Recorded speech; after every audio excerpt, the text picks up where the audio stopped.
For centuries, humans, known in the galactic community as Deathworlders due to their origins on the perilous planet Earth, have struggled against stereotypes. The galaxy knew them as resilient and tenacious, adapted to surviving both harsh climates and fierce predators. However, despite their infamous reputation, humanity chose a path of peace, using diplomacy to secure its place within the Galactic Council.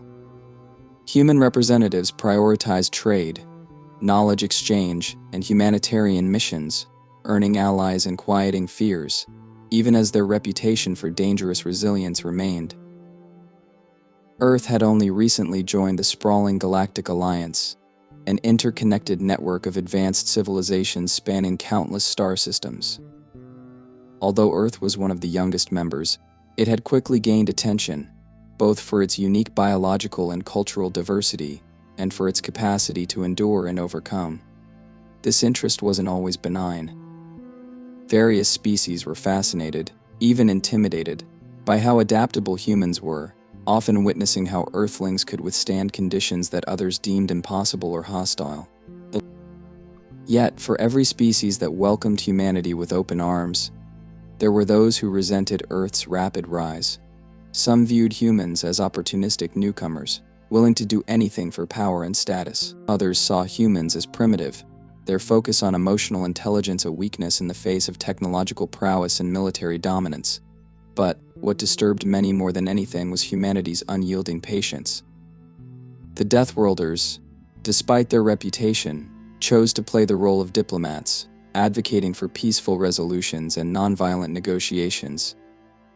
In the end, this patience would be tested to its breaking point. In the years since Earth joined the Alliance, humans experienced subtle yet deliberate provocations. Diplomats faced constant interruptions, their appeals and suggestions ridiculed by certain influential races. On several occasions, cargo ships bound for humanitarian aid missions were raided by unknown forces, always mysteriously coinciding with the presence of rival fleets nearby. The human colonies established on the outskirts of Alliance space were subjected to incursions, where native flora and fauna were weaponized against settlers, leading to the loss of valuable resources, and sometimes, lives. Still, humanity refrained from escalating these matters beyond formal complaints and requests for justice. Many among the galactic elite, particularly the influential Seral and Palrani empires, began to see humans as docile. Perhaps they thought Earth's harsh reputation was exaggerated. Maybe the Deathworlders were simply skilled in enduring hardship but lacked the nerve to retaliate. This assumption emboldened Earth's adversaries, who took humanity's patience as weakness, deciding that it was time to test the limits further. One fateful day, a convoy of human ships was en route to provide essential supplies to a war-ravaged system, a neutral territory suffering from severe resource shortages. On board were medical supplies, food, and emergency relief personnel from Earth and other allied planets. The mission had been widely publicized, intended to foster goodwill among various factions and demonstrate humanity's commitment to peace and humanitarian aid. As the convoy reached the outer rim of the neutral zone, signals of an approaching fleet disrupted communications. Sensors picked up the unmistakable signatures of Seral warships, heavily armed and strategically positioned around the human vessels. It was an ambush.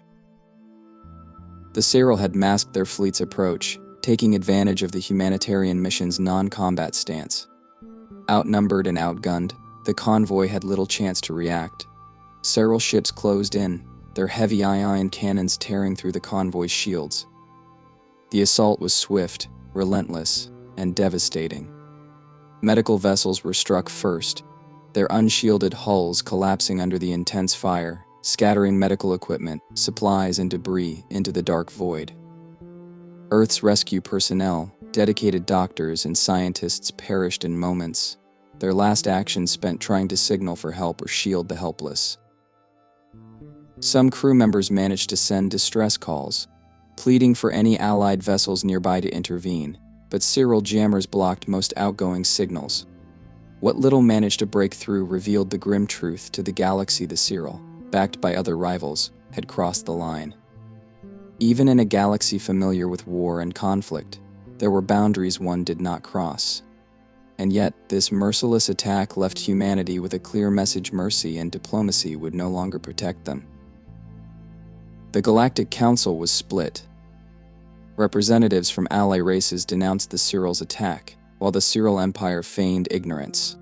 Seral diplomats claimed they had no control over their rogue fleets, that these were unauthorized actions from independent factions within their empire. But most knew better. The Seral had long sought an excuse to test humanity's limits. With every diplomatic reprimand that went unanswered, it became evident that justice within the Council was little more than a formality.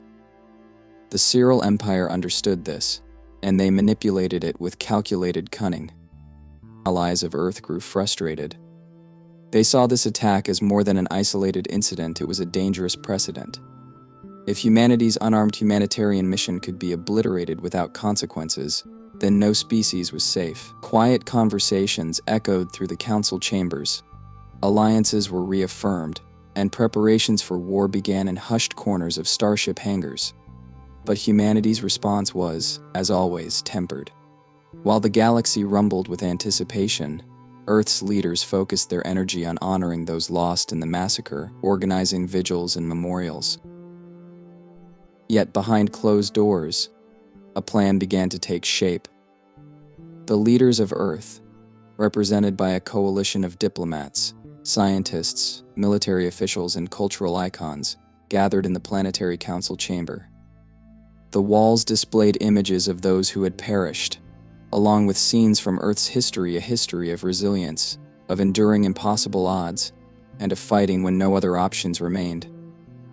They debated, considered alternatives, and reviewed intelligence reports on the Seral Empire and its allies.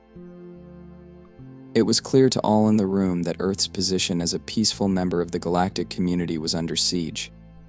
The galaxy had mistaken humanity's patience for cowardice. For too long, Earth had shown restraint in the hopes that diplomacy and dialogue would be enough. But now, faced with the undeniable reality of betrayal and loss, it was time to reconsider. A vote was cast, and the decision was unanimous. Humanity would no longer sit idle.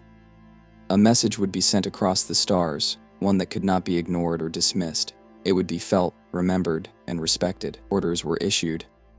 Encrypted messages were dispatched to Earth's allies, and humanity's fleet, a mix of exploratory vessels, armed cargo carriers, and stealth ships, mobilized across the galaxy. The final step before Earth's retaliation was to issue a warning. Broadcasts were sent to every council member, every ambassador, every outpost. Humanity's leaders, with somber faces and voices steady with purpose, addressed the galactic community in one united message. We have endured betrayal, tolerated aggression, and sacrificed in the name of peace. Yet there are those who view our patience as weakness. Let it be known, Earth will no longer turn the other cheek. To those who value peace, we remain your allies. But to those who sow discord and prey upon the innocent, be warned, the time of quiet tolerance is over. We are Deathworlders not by choice, but by the necessity of survival. And we will defend that survival, whatever the cost. Across countless worlds, the impact of humanity's message reverberated. Civilizations that had seen Earth as a benevolent new member of the Alliance now recognized a darker, more resolute facet of their character.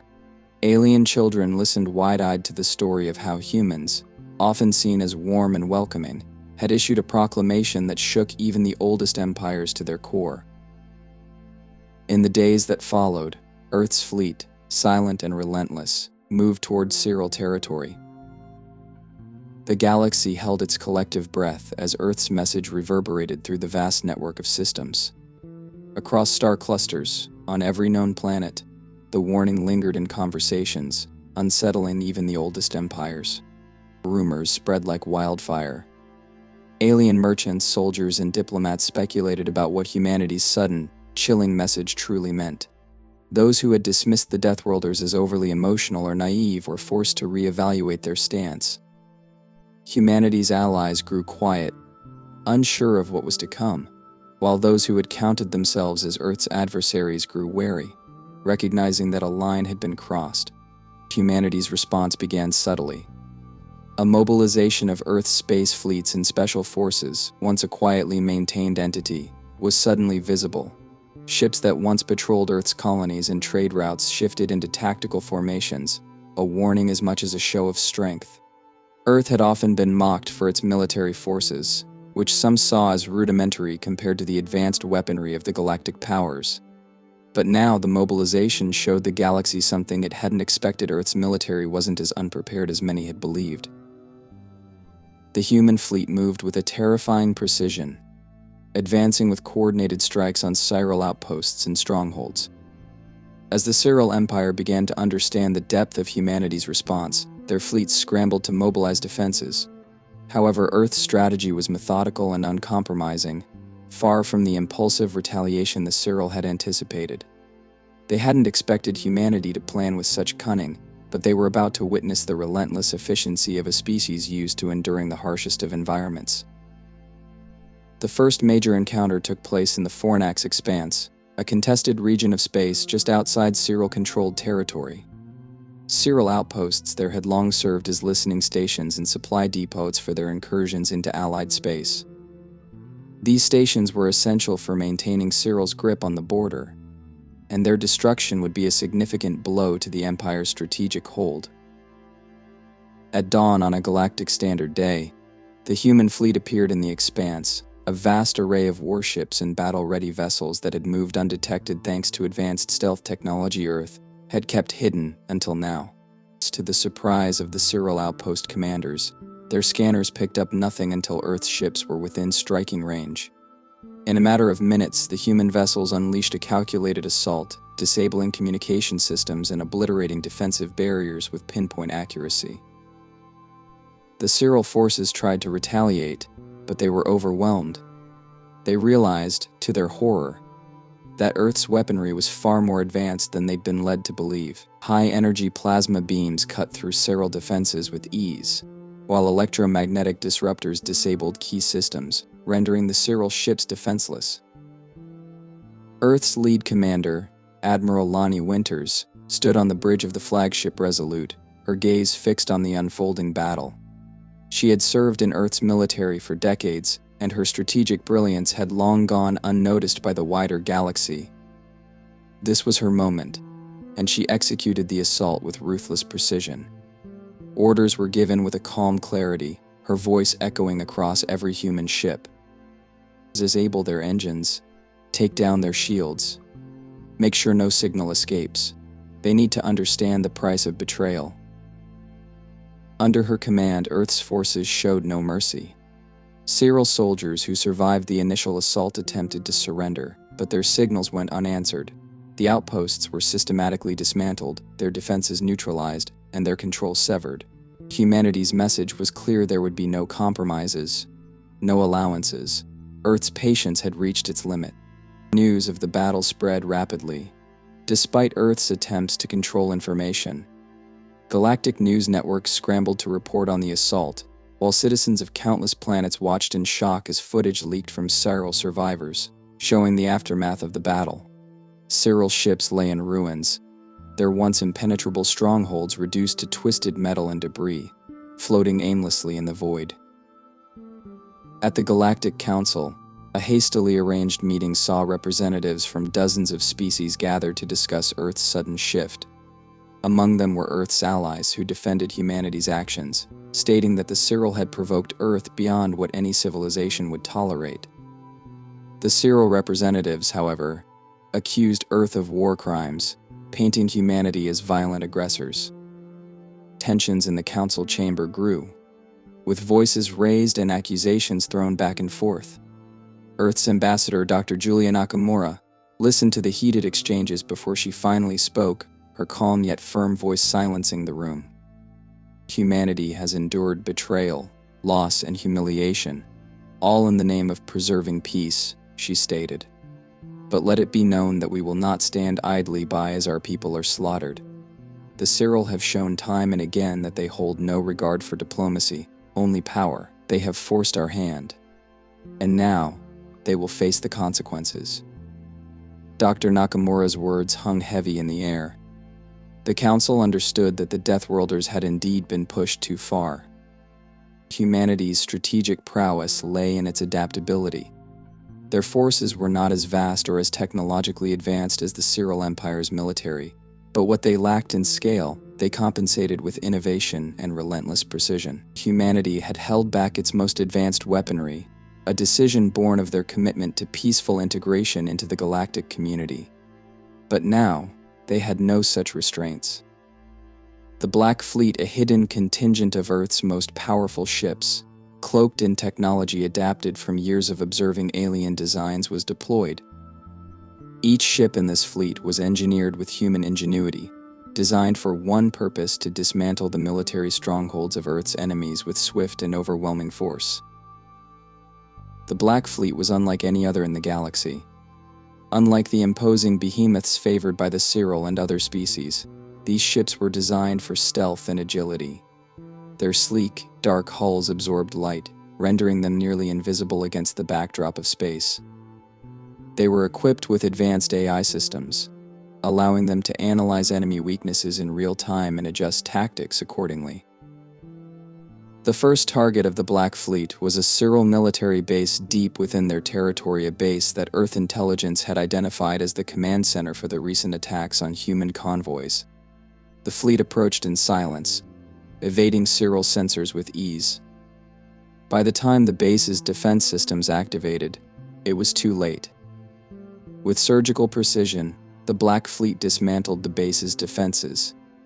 High-energy torpedoes obliterated shield generators, while advanced railguns punched through the armor of Seral ships as if they were paper. The assault lasted less than an hour, but by its end, the Seral command base was a smoldering wreck. The Seral Empire, once confident in its superiority, now faced an unprecedented threat. The news of the Black Fleet's attack sent waves of panic through their ranks. They had expected a short-lived retaliation, perhaps a few skirmishes at best, but the systematic dismantling of their defenses showed that Earth's resolve was far deeper than they had anticipated. Seral soldiers began to desert their posts, rumors spreading of the Phantom Fleet that appeared out of nowhere, leaving only destruction in its wake. Even high-ranking Seral officials, who had once scoffed at the notion of Earth's military strength, found themselves questioning their empire's ability to withstand the Deathworlders' wrath. Across Seral-controlled space, planetary governors issued emergency decrees, urging citizens to remain calm and assure them that the Seral military would protect them. But even as these promises were made, the Black Fleet continued its relentless campaign, each victory further eroding the Seral Empire's confidence. It wasn't long before the Seral Empire realized that their options were dwindling. Seral leadership convened in a desperate meeting, their once unbreakable resolve cracking under the weight of Earth's onslaught. The Empire's leaders knew that they had miscalculated humanity's willingness to fight. They had expected the Deathworlders to be docile, overly cautious, even afraid to challenge the might of an established empire. But now they saw humanity in its truest form, a force of relentless determination, capable of devastating retaliation when pushed too far. The Seral Emperor, a cold and calculating figure, understood that his empire was on the brink of collapse. He had two choices: continue the war and risk total annihilation, or negotiate with Earth, swallowing his pride in the face of humanity's wrath. The Seral Empire, which had once viewed Earth as little more than an ambitious upstart, now found itself on the defensive. The Deathworlders had awoken, and the galaxy watched as the once mighty Seral Empire crumbled under the weight of its own arrogance. As Earth's fleet continued its campaign, stories of the awakening of fury began to circulate across the galaxy. Citizens of other worlds, many of whom had seen humanity as weak or pacifistic, now spoke in hushed tones about the Deathworlders' legendary transformation, tales of Earth's hidden military strength, of the Black Fleet's devastating assaults, and of humanity's unyielding resolve spread to every corner of the galaxy. For the first time, the galaxy understood that humanity was not to be underestimated. Earth's patience had always been a choice, not a limitation. And now, every species knew that when pushed to their breaking point, the Deathworlders would not hesitate to fight back with everything they had. The galaxy was in shock. As the Black Fleet continued its relentless advance into Seral territory, the aftermath of humanity's retaliation left the once powerful Seral Empire in disarray. For generations, they had believed themselves untouchable, and their empire had grown complacent in its power. The Seral had ruled their corner of the galaxy with little opposition, confident in the strength of their armada and their dominance over other species.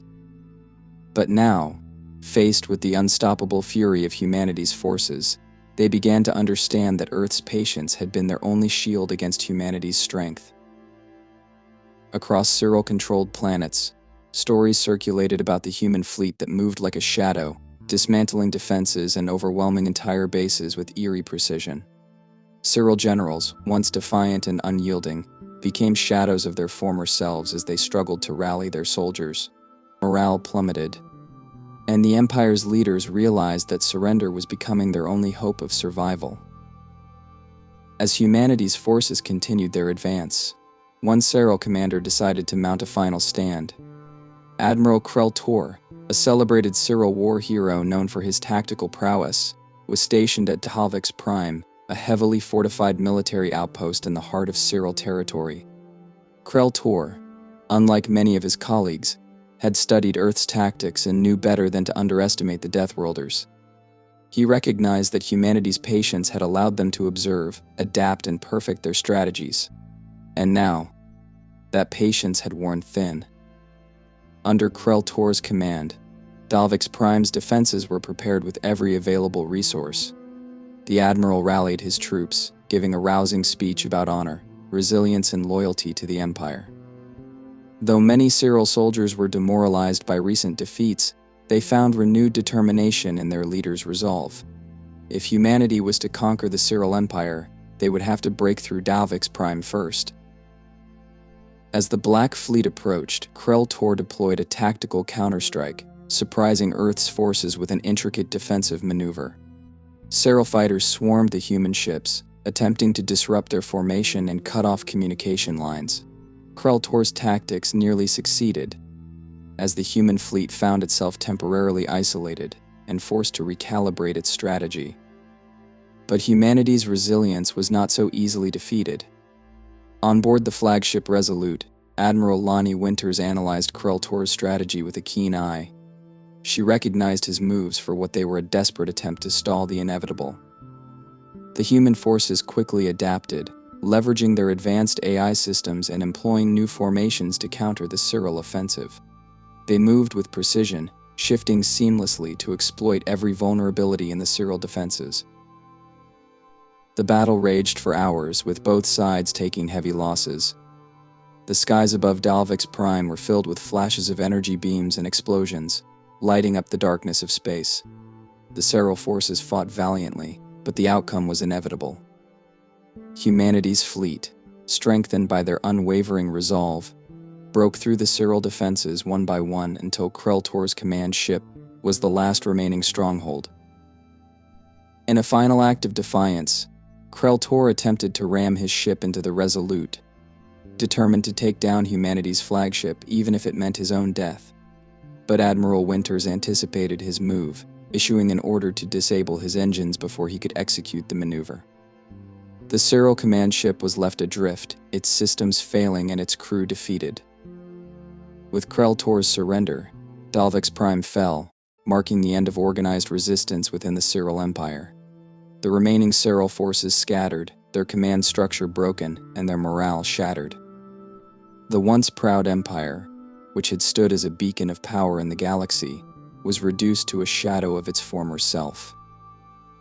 Following the fall of Davik's Prime, the Seral Empire faced an ultimatum from Earth. Humanity's terms were simple, unconditional surrender. The Seral leadership, now desperate and fearful for their survival, had no choice but to accept. Representatives from the Seral Empire requested an audience with Earth's leaders, hoping to negotiate terms that would allow their people to survive the aftermath. The meeting took place on neutral ground, a station orbiting a distant planet where diplomats from various species gathered to witness the event. The Galactic Council, already shaken by Earth's sudden show of power, watched in silence as the Seral delegation entered the chamber, their heads bowed in defeat. Earth's representatives, led by Ambassador Dr. Julia Nakamura, stood in contrast to the weary Seral envoys. Humanity's stance was firm yet devoid of malice. Dr. Nakamura addressed the council with a calm but authoritative tone. Humanity has shown patience, restraint, and compassion for those who sought peace. But for too long we have endured betrayal and violence in the name of diplomacy. The Seral Empire's actions have forced us to respond. We are here not as conquerors, but as defenders of our people. The Seral representatives, visibly shaken, formally surrendered, relinquishing control of their territories and resources to Earth and its allies. The terms were harsh but fair. Humanity did not seek to dominate, they only demanded that the Seral cease their hostilities and accept responsibility for their actions. Earth's message was clear: they would not tolerate further aggression, but they were willing to extend mercy to those who sought peace. With the signing of the treaty, the Seral Empire officially disbanded its military forces, placing their colonies under the protection of Earth and its allies. The galaxy watched in awe as humanity, once perceived as the peaceful newcomers, reshaped the galactic order with a single, decisive act. In the weeks that followed, the news of humanity's triumph spread to every corner of the galaxy. Stories of the Deathworlders' awakening became the stuff of legend, whispered in taverns and taught in academies across countless worlds. Every species, from the smallest colony to the grandest empire, understood that the galaxy had changed forever. Earth was no longer just a member of the galactic community, they were a force to be reckoned with, a species whose patience and mercy had limits that others would be wise not to test. Alien historians recorded the events in meticulous detail, documenting every battle, every surrender, and every act of mercy humanity had extended to its defeated foes. In time, the story of humanity's rise became a cautionary tale, a reminder to the galaxy of what happens when the Deathworlders are pushed too far. Young alien children grew up hearing tales of the humans who could endure almost anything, but who could also unleash a fury that rivaled the most dangerous species in the galaxy. Songs were written about Earth's legendary fleet, and poets spoke of the day the Deathworlders decided to stop being nice. In the Galactic Council, Earth's influence grew. Human representatives were treated with newfound respect, their voices carrying weight in every decision. Even the once powerful empires who had looked down upon humanity found themselves aligning with Earth's policies, understanding that an alliance with the Deathworlders was preferable to risking their ire. Back on Earth, the mood was somber but resolute. The people of Earth understood the gravity of what they had done. They had fought not out of conquest, but out of necessity.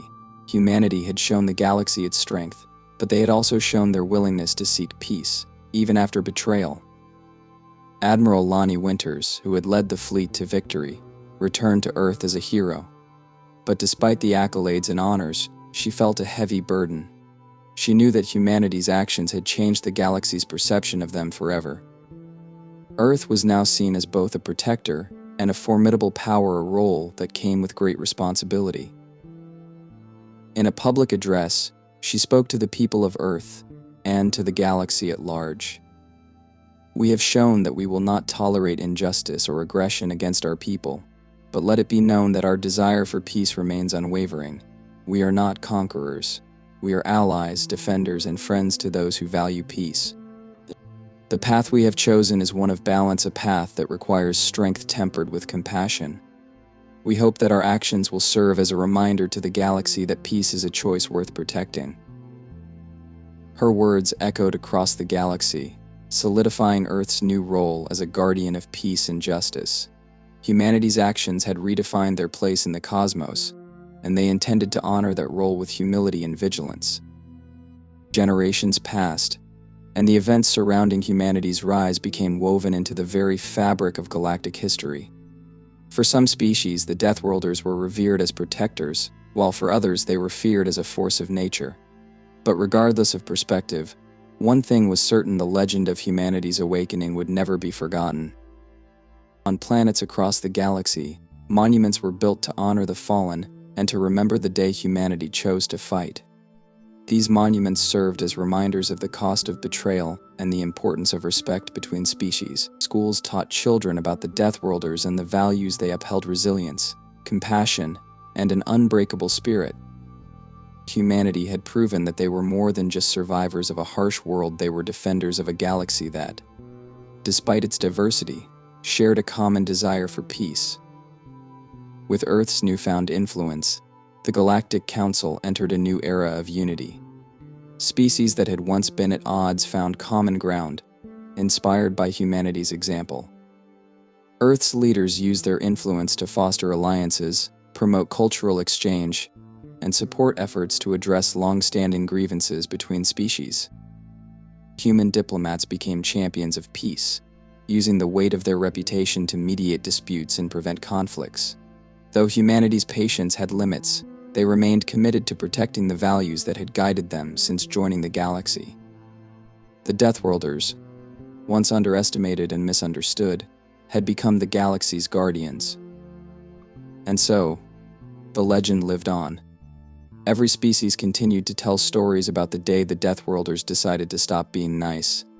These stories were not just tales of war and victory, they were lessons in patience, strength, and the power of standing up for what was right. Humanity had shown the galaxy that true strength lay not in conquest, but in the courage to seek peace, even when challenged. In the end, Earth's greatest legacy was not its power, but its ability to inspire a galaxy to believe in a brighter, united future.